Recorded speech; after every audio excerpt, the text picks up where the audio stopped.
बिस्मिल्लाहिर्रहमानिर्रहीम। अस्सलाम वालेकुम व्यूअर्स। हज़रत सुफियान सूरी रहमतुल्लाह अलैह को सूरी क्यों कहा जाता है?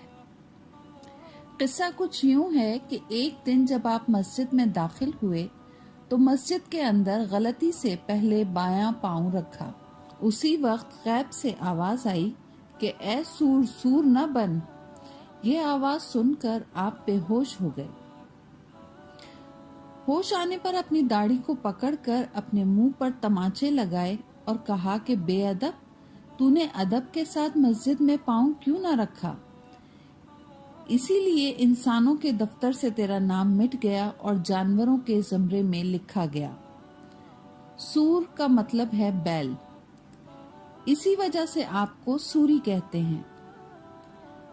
नकल है कि एक दफा खलीफा वक्त नमाज पढ़ रहा था। आप पीछे खड़े थे। नमाज के दौरान खलीफा बार बार अपनी दाढ़ी संवारता था। आपने फरमाया कि ऐसी नमाज कबूल नहीं होती। कयामत के दिन इस नमाज को तुम्हारे मुंह पर दे मारेंगे। खलीफा ने कहा कि आहिस्ता बोलो। आपने फरमाया कि मैं हक बात कहने में बुज़दिली नहीं करता। खलीफा को इस बात का बहुत रंज पहुंचा और उसने हुक्म दिया कि इस शख्स को सूली पर चढ़ा दिया जाए ताकि दूसरों को इबरत हो।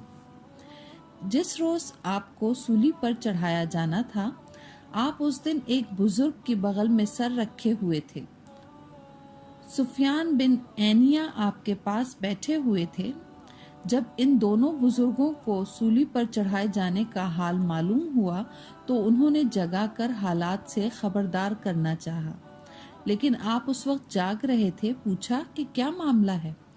उन्होंने माजरा बयान करते हुए खलीफा पर अपनी नाराजगी जाहिर की। आपने फरमाया कि मुझको अपनी जान अजीज नहीं, लेकिन अहकाम शरीयत को बजा लाना फर्ज है। फिर दरगाह इलाही में दुआ की कि ए खुदाबंद, इनको बुरी तरह घेर। चनाचा उसी वक्त खलीफा माँ अपने हामियों के छत के नीचे दबकर मर गया। दोनों बुजुर्गों ने कहा, ऐसी जल्दी कोई दुआ हमने कबूल होते हुए नहीं देखी।